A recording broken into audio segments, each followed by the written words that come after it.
Assalamualaikum warahmatullahi wabarakatuh. Selamat pagi anak-anakku. Kembali lagi pada pelajaran sejarah Indonesia bersama saya Ustadz Febri Satya. Kali ini materi yang akan saya jelaskan mengenai politik etis pada masa pergerakan nasional. Sebelum itu Ustadz ingin awali dengan berdoa ya. Silakan dipimpin oleh ketua kelas Mas Abian, silakan.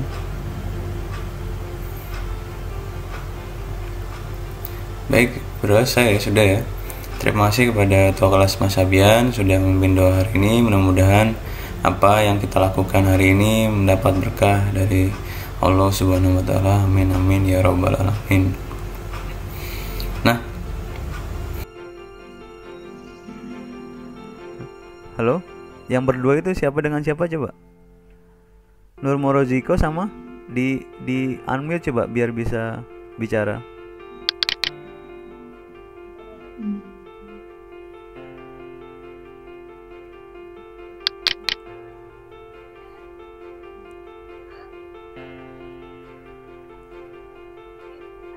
Halo, dengar suara Ustaz? Dengar nggak? Dengar Ustaz. Oke, hari ini Ustadz ingin mengajarkan mengenai materi. Hari ini kita mempelajari mengenai politik etis ya.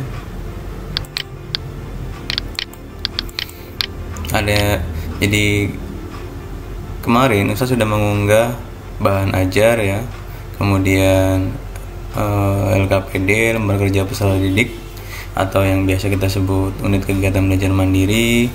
Kemudian ada link Google Form nanti untuk tes evaluasi di akhir. Kemudian ada PowerPoint. Mudah-mudahan sudah kalian baca semua ya. Ini mengenai politik etis ya. Dan jangan lupa untuk presensi ya. Usah cek dulu presensinya. Ya, alhamdulillah sudah hadir semua ya. Terima kasih.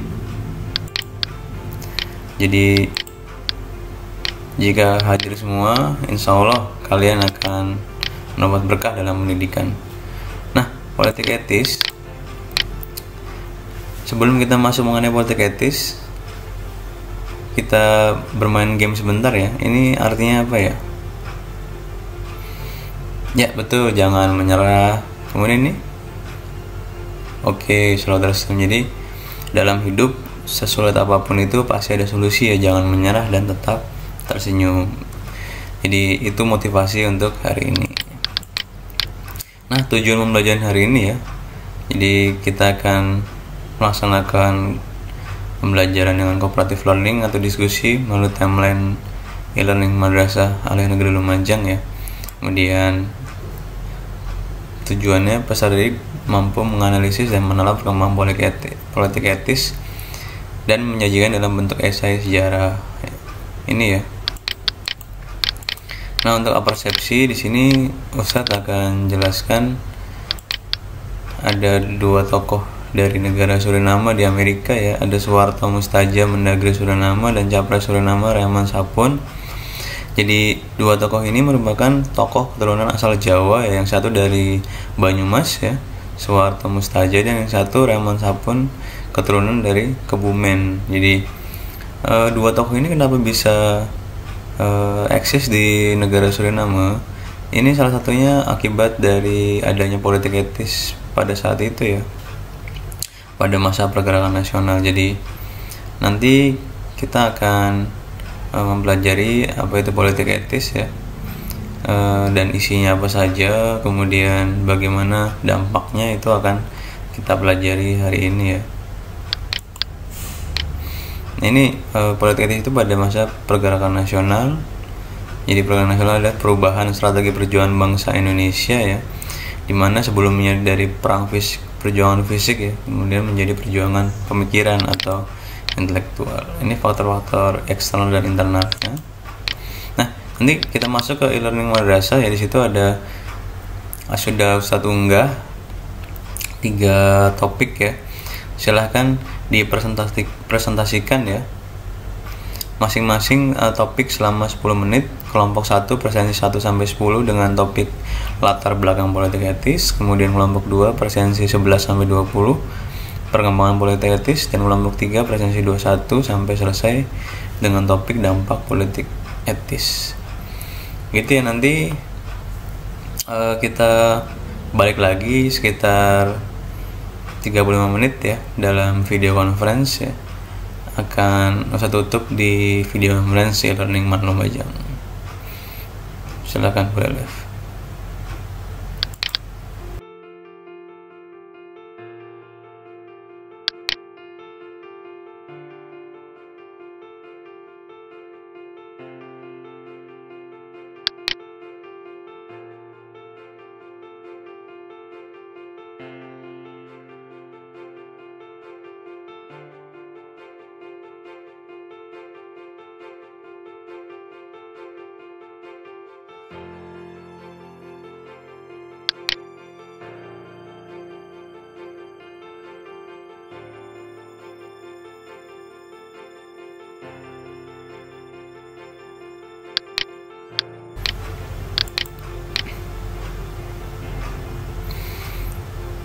Nah baik, sudah masuk lagi ya.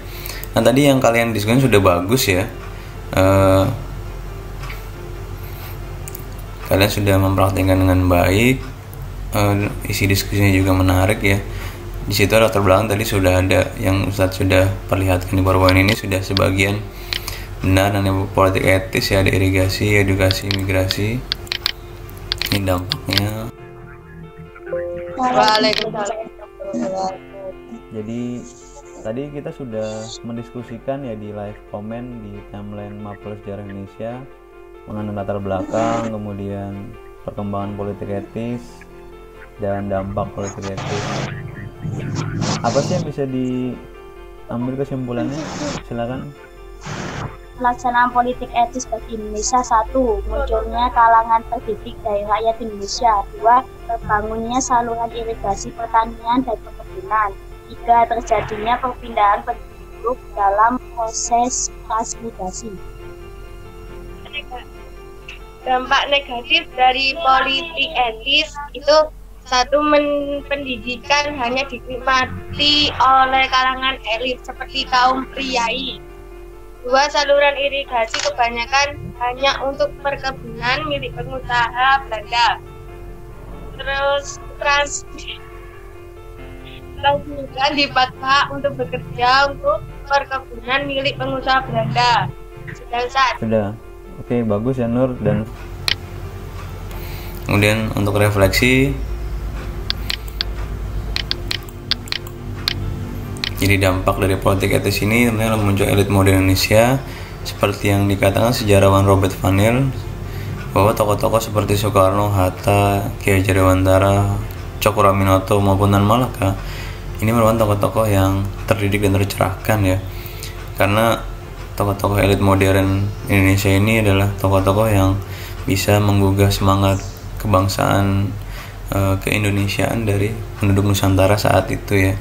Jika dikontekstualisasikan materi terhadap masa kini, maka ketika nanti kalian kuliah kemudian bekerja di tengah masyarakat, setidaknya bisa bermanfaat bagi masyarakat banyak ya.